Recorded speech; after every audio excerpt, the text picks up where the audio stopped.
Hola hermanos, que el Señor les bendiga. Hoy día quiero invitarles a que podamos compartir una palabra en este día de acción de gracias. Pero antes quiero pedirle que me acompañes a una oración. Padre, te doy gracias por el privilegio de estar ante ti, con mis hermanos, Señor. Gracias por poder darte gracias una vez más, Señor. Y en el día de hoy quiero pedirte que tu palabra sea, Señor, en nuestros corazones, que tú nos des nuevas fuerzas y nos ayudes a que tu palabra la vivamos conforme es tu voluntad. Y recordemos, Señor, la gracia y la misericordia que tú has tenido con nosotros. Padre mío, sé tú glorificado y exaltado. Que no haya, Señor, exaltación del hombre. Que no sea el que expone tu palabra jamás un ladrón de tu gloria, ni ninguno de nosotros, sino que todo lo hagamos para complacerte a ti. En el nombre de Jesús. Amén. Bueno, hermanos, hoy día quiero compartirles una palabra que es muy conocida quizás por varios, y que ha tenido distintos nombres a lo largo de los tiempos. Algunos le han llamado el hombre de la cruz del medio, otros le han llamado desayuno con el diablo y cena con el Salvador. Otros han centrado la historia en el salvado y no en el Salvador, y le han puesto a esta historia el ladrón bueno. Incluso algunos los han identificado con un nombre, Dimas, y hasta le han dado un nombre al día religioso llamado San Dimas. Pero déjame decirte que el protagonista no es el ladrón, sino que es el Salvador glorioso de ese ladrón. Como quizá ya te has dado cuenta, vamos a compartir respecto a esta historia de Jesús, el malhechor, y te voy a agregar algo, y yo. Acompáñame a Lucas capítulo 23, versículos 39 al 43. Dice así la palabra del Señor. Y uno de los malhechores que estaban colgados le injuriaba diciendo: si tú eres el Cristo, sálvate a ti mismo y a nosotros. Respondiendo el otro le reprendió diciendo: ¿ni aún temes tú a Dios, estando en la misma condenación? Nosotros a la verdad justamente padecemos porque recibimos lo que merecieron nuestros hechos. Mas este ningún mal hizo. Y dijo a Jesús: acuérdate de mí cuando vengas en tu reino. Entonces Jesús le dijo: de cierto te digo que hoy estarás conmigo en el paraíso. Me encanta uno de los nombres que se han establecido a lo largo de los tiempos respecto a esta historia: desayuno con el diablo y cena con el Salvador. Respecto a este texto, hoy día vamos a ver tres temas principales.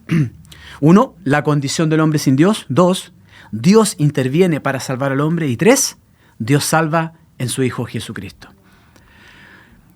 Primero, la condición del hombre sin Dios. El versículo 39 decía: y uno de los malhechores que estaban colgados le injuriaba diciendo: si tú eres el Cristo, sálvate a ti mismo y a nosotros. Uno de los malhechores que estaban colgados. Respecto a las muertes y a estas especies de torturas, castigos que sucedían en aquellos años, ¿cierto?, en el Imperio Romano, decía un interesante artículo lo siguiente. Escucha lo que te voy a compartir. En la antigua Roma no había ejecución más atroz que la crucifixión y un mensaje más crudo hacia quienes desafiaran el orden establecido. Garantizaba al esclavo condenado un largo suplicio desnudo, con los pechos y los hombros hinchados y con los pájaros picoteando la carne a placer. Mientras que a los que observaban les avisaba de que las élites romanas no iban a admitir que un esclavo destruyera su sociedad. Un comentarista decía que la ley romana y la judía no condenaban a muerte a un ladrón. Y quizás entonces estos malhechores, tal como Barrabás, eran asesinos o sin duda deben haber cometido terribles delitos. Esta era la clase de persona que estaba al lado de nuestro Señor. Pero ¿sabes qué? Cuando pienso en esto, medito a mí mismo. ¿Yo soy mejor que esos malhechores? ¿Tú eres mejor que esos malhechores delante de Dios? Déjame decirte que todos somos iguales delante de Dios respecto a nuestra condición delante de Él. Y es lo que nos dice Pablo recordando el libro de los Salmos cuando en Romanos capítulo 3 versículos 10 al 12 dice: como está escrito, no hay justo ni aun uno. No hay quien entienda, no hay quien busque a Dios. Todos se desviaron, a una se hicieron inútiles. No hay quien haga lo bueno, no hay ni siquiera uno. Y por eso después Pablo dice en Romanos 3:23, un muy conocido versículo: por cuanto todos pecaron, están destituidos de la gloria de Dios. Esta era la clase de hombre que estaba al lado del Señor. Ya lo había dicho el profeta Isaías en Isaías 53:12, y con los transgresores fue contado. Hermanos, no somos mejores que ellos. No somos especiales ni diferentes delante del Señor a como lo eran estos. Y piensa lo siguiente: si así era el castigo de la ley humana por transgredir la limitada e imperfecta justicia y ley humana, ¿cuánto más será la ley de Dios, su justa ira y su castigo por infringirla? Luego el versículo 39 también decía que este ladrón le injuriaba diciendo: si tú eres el Cristo, sálvate a ti mismo y a nosotros. Ampliemos un poco el contexto de lo que estaba sucediendo acá, tomando las porciones también de Mateo, para poder saber un poco más qué sucedía con el resto de las personas y cómo se estaban relacionando con esto que estamos compartiendo. Mateo 27, 39 al 40 dice: le injuriaban meneando la cabeza y diciendo: tú que derribas el templo y en 3 días lo reedificas, sálvate a ti mismo. Si eres hijo de Dios, desciende de la cruz. Esto eran los indiferentes, los que pasaban delante del Señor. Pero también estaban los religiosos, los principales sacerdotes, escribas, fariseos y ancianos. Mateo 27, 42 al 43 nos dice que estos se estaban burlando de él, le escarnecían. Y dice así: a otros salvó, a sí mismo no se puede salvar. Si es el rey de Israel, descienda ahora de la cruz y creeremos en él. Confío en Dios, líbrela ahora si le quiere, porque ha dicho: soy hijo de Dios. ¿Y qué pasa con los ladrones? Veíamos que Mateo también en el pasaje paralelo nos dice, en Mateo 27, 38, que estaba uno a la derecha y otro a la izquierda. Y se burlaban. Lo mismo le injuriaban también los ladrones que estaban crucificados con él, decía el versículo 44 de Mateo 27. ¿Y los soldados? Lucas 23, 36, 37 dice: también se burlaban de Jesús y se acercaban a él y le ofrecían vinagre diciendo: si tú eres el hijo de los judíos, sálvate a ti mismo, el rey de los judíos. Nota que las mismas palabras dijo Satanás cuando lo tentó en el desierto: si eres hijo de Dios, en Mateo capítulo 4. Si eres el hijo de Dios. Y te hago una pregunta para tu reflexión. ¿Dónde estaban los discípulos? ¿Dónde estaban aquellos que estuvieron con él a lo largo de su ministerio? Todo el que veía al Señor le escarnecía, se burlaba. Esto no debe sorprendernos, ya había sido profetizado en el Salmo 22. En este contexto, Lucas nos muestra que uno de los malhechores siguió con las injurias. En Lucas 23, 39 vemos que uno de estos dos siguió burlándose del Señor, siguió diciéndole cosas. Y aquí ves que tú tienes 2 opciones: o te rindes a Jesús o le rechazas, o amas a Dios o le odias. Esa es la consecuencia del pecado. Y mira qué increíble el cuestionamiento que cada uno de estos que estaba en este contexto hace al Señor. Atentaban en contra de la deidad de Cristo y en contra de la salvación. Este ladrón, teniendo su única posibilidad para salvarse y clamar por su salvación, atentó contra el poder de Dios, su deidad y su salvación, y no clamó por su salvación. Jesucristo ya había dicho en Juan 3:18, cuando hablaba con Nicodemo: el que en él cree no es condenado, pero el que no cree ya ha sido condenado porque no ha creído en el nombre del unigénito de Dios. Luego pasamos al segundo encabezado: Dios interviene para salvar al hombre. El versículo 40 decía: respondiendo el otro, le reprendió diciendo: ¿ni aún temes tú a Dios estando en la misma condenación? Entonces, cuando nos encontramos en este contexto de todo lo que hemos contado y relatado, tomando Lucas y también Mateo, sucede lo impensable. El otro colega de castigo que estaba al lado del Señor irrumpe reprendiendo a este ladrón que seguía diciendo estas palabras en contra del Señor. Ya habíamos leído delante en Mateo que ambos se burlaban, pero ahora uno, en vez de seguir estas burlas y escarneciendo al Señor, de burlar pasa a reprender en base al temor a Dios. Esto del temor al Señor es muy importante. El Señor Jesucristo dijo en Mateo 10:28: no temáis a los que matan el cuerpo, mas el alma no pueden matar. Temed más bien a aquel que puede destruir el alma y el cuerpo en el infierno. Este otro que tiene de pronto una reacción diferente, una intervención distinta a cómo se venía dando todo, le estaban destruyendo su cuerpo, recibiendo el castigo por sus fechorías, pero también estaba comprendiendo algo respecto a la destrucción de su alma. Hermanos, algo milagroso estaba sucediendo en su interior. Después el versículo 41 dice: nosotros a la verdad justamente padecemos, porque recibimos lo que merecieron nuestros hechos, mas este ningún mal hizo. Este ladrón, el segundo, continúa sus palabras y vemos que de alguna manera él está reconociendo que es culpable, que merecía el castigo que estaban recibiendo ahí. Yo te pregunto, frente a las 2 conversaciones que están teniendo los ladrones, ¿había alguna diferencia en lo externo? Ambos estaban bajo el castigo de la estricta ley romana. Incluso en la ley de los judíos, la ley dada por Dios decía: porque maldito por Dios es el colgado, Deuteronomio 21:23. Y respecto a nuestro Señor y Salvador Jesucristo, vemos que había sido encarcelado, injuriado, desafiado, cuestionado por los que le rodeaban. Su pueblo le da vuelta la espalda, elige al asesino Barrabás en vez de él. Los religiosos, en vez de servirle y reconocerle, piden que sea crucificado, piden su muerte. Y el imperio, en vez de ejercer justicia en toda esta farsa, no defiende al inocente. Y su aspecto, ¿cómo era el aspecto de nuestro Señor Jesucristo? Tenía un deterioro físico, había sufrido un castigo físico. Isaías 52:14 nos recuerda la versión NBLA, de la manera que muchos se asombraron de ti, pueblo mío, así fue desfigurado su apariencia, más que la de cualquier hombre, y su aspecto más que de los hijos de los hombres. Incluso Pilato se sorprendió cuando Jesús murió, que fuese tan pronto, en Marcos 15:44. Este era el aspecto del Señor. Entonces, si tú lo piensas, ¿qué tenía el Señor Jesucristo de diferente en que un ladrón siguiera escarneciéndole, burlándose, desafiándole, y que en el otro de pronto tuviese una intervención distinta? Tuviese una forma distinta de dirigirse al Señor y reconociendo de alguna manera que Él pagaba justamente por sus pecados, por su castigo terrenal, ese ladrón, y que se dirigiera al Señor y le hablara de formas diferentes. ¿Por qué el ladrón cambió tan abruptamente y extremadamente su posición de burla a reconocer al Señor de alguna manera? Aparentemente no tendría sentido.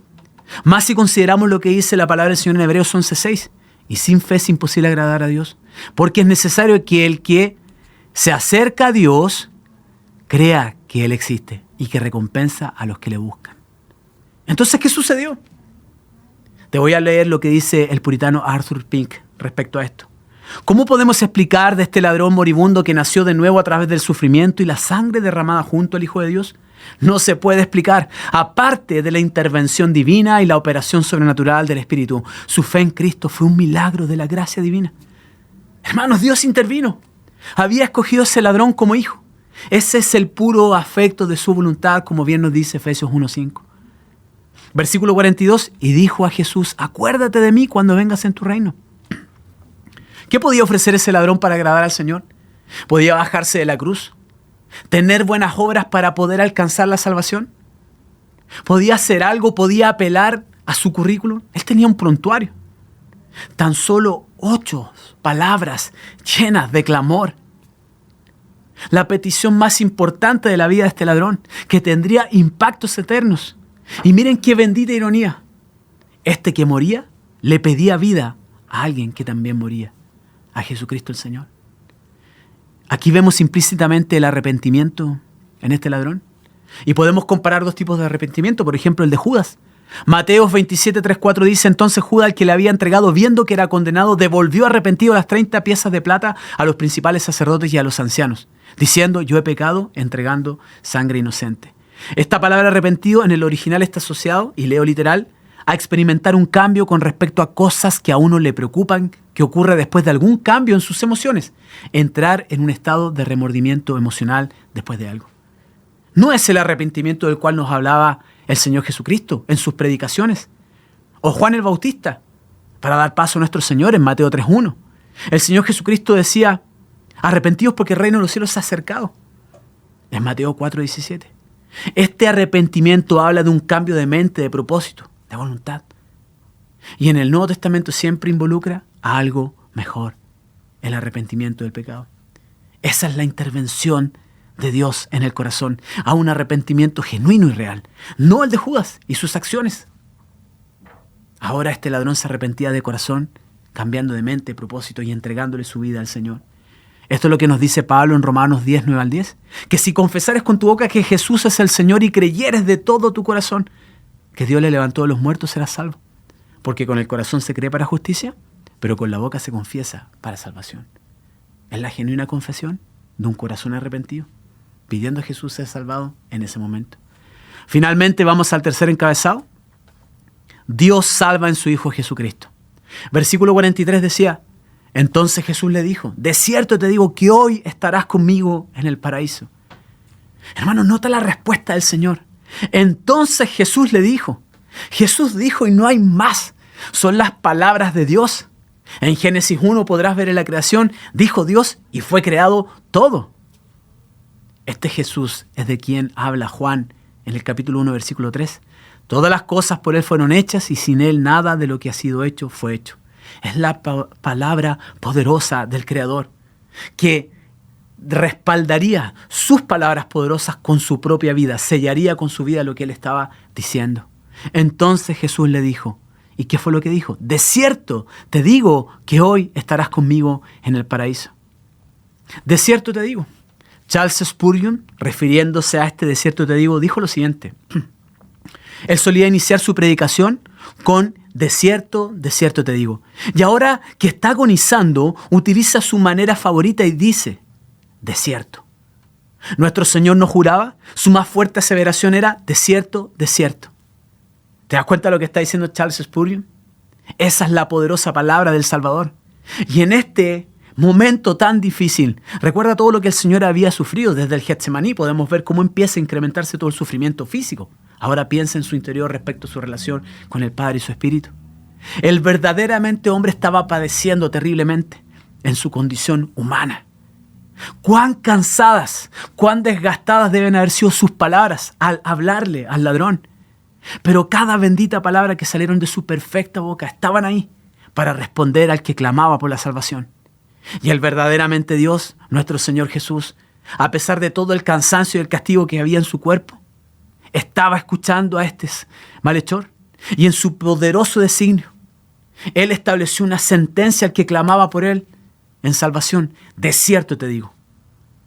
Lo que el Señor iba a decir era indestructible. Iba a tener impactos eternos con su sello. Hoy estarás conmigo en el paraíso. Su palabra es indestructible. E iba con la firma de su propia vida en lo que iba a suceder. Hermano, ¿qué garantía más grande y poderosa puede haber? Es el mismo Señor que nos ha salvado a nosotros. El Creador habló, determinó lo que iba a suceder. Ni tus obras te pueden salvar, pero ni tu terrible prontuario te puede alejar de la salvación cuando Dios interviene. ¡Qué glorioso es el Señor! Nuevamente Spurgeon decía respecto a estas palabras, que estas palabras son tan maravillosas como nunca se podrán superar aunque busques en todas las Escrituras. Hoy estarás conmigo en el paraíso. Nada es imposible para Dios. ¿Qué seguridad más profunda y más poderosa te puede dar el Señor cuando te dice que hoy estarás conmigo en el paraíso? Cuando te ha salvado a ti y a mí. Romanos 10:13 dice, porque todo aquel que invocare el nombre del Señor será salvo. Nuestro Señor Jesucristo habló. Es el poder de su palabra, no la palabrería. Puedes ver que en las palabras del ladrón no hay una oración de fe predeterminada. No hay un procedimiento. Son palabras genuinas que vienen del corazón por la intervención de Dios. Y puedes ver en la respuesta del Señor Jesucristo que Él no intervino con una respuesta de profundidad teológica o doctrinal. Él dijo, hoy estarás conmigo en el paraíso. El Señor tampoco le dio a él, a este ladrón, la oportunidad de bajarse para que fuese a predicar de la salvación. No atacó quizás el dolor físico que estaba pasando ese ladrón porque había algo mucho más profundo que atacar, que él estaba muerto en delitos y pecados y necesitaba de la salvación. Y en esto se centró el Señor, a lo que vino, a salvar. Y compara las muertes de Judas y este ladrón. Hablábamos recién de su arrepentimiento. ¿Qué pasó con Judas? Mateo 27:5 en NBLA dice, se marchó y fue y se ahorcó. Y en Hechos 1:18 en NBLA dice, cayendo de cabeza se reventó por el medio y todas sus entrañas se derramaron. Hermanos, qué tremendo. Y en el caso del ladrón, su muerte en la cruz era terrible. Ese castigo físico que estaba recibiendo por lo que él había hecho frente a la ley romana. Pero el Señor Jesucristo, antes de que éste partiera a la eternidad, el Señor lo salvó. Ambos murieron de formas terribles, Judas y el ladrón, pero la diferencia es cuál era su destino eterno. Este ladrón fue salvado por el Señor y aquí ya lo ves en sus palabras. Entraba a la gloria de su Salvador con el más inimaginable gozo eterno. Gloria sea al Salvador de los malhechores, nuestro Salvador. Frente a todo esto, ahora tú te preguntas, ¿y ahora qué? ¿Y nosotros qué? Hermanos, el ladrón viviría unas cuantas horas más, pero tú y yo tenemos la oportunidad de servir al amo, Señor y Salvador de nuestras vidas. Hebreos 12:1-2 dice, corramos con paciencia la carrera que tenemos por delante, puestos los ojos en Jesús, el autor y consumador de la fe. Como decía Martín Lutero, yo predico como que Cristo fuese crucificado ayer, resucitó hoy y fuese a volver mañana. Corramos esta carrera y vivamos para la gloria del Señor, no enredándonos en las cosas de este mundo. Finalmente, alguien dijo, ¿cómo encaja el ladrón en la cruz en tu teología? sin bautismo, sin comunión, sin confirmación, sin hablar en lengua, sin viaje misionero, sin ser voluntario. Ni siquiera podía doblar sus rodillas para orar. No dijo la oración del pecador y, entre otras cosas, era un ladrón. Cuando te das cuenta de esto, te preguntas, ¿qué podía ofrecer ese malhechor para ser salvo? ¿Y qué podías ofrecer tú? ¿Qué podía ofrecer yo? Todos somos como ese ladrón delante de Dios, ante su ley perfecta. No olvidemos que esta historia también nos representa a nosotros.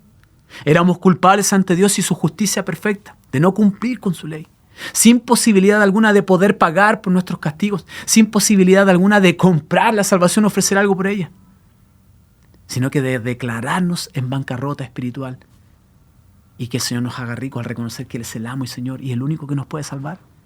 Jesús pagó la deuda que tú y yo no podíamos pagar, recibió en su vida el castigo de la ira de Dios sobre Él y vivió la vida perfecta que tú y yo no podíamos vivir. Entonces, mis hermanos, prediquemos el Evangelio con gratitud. Demos gracias al Señor por cada día que nos da. Gracias al Señor por poder servirle, por ser sus hijos.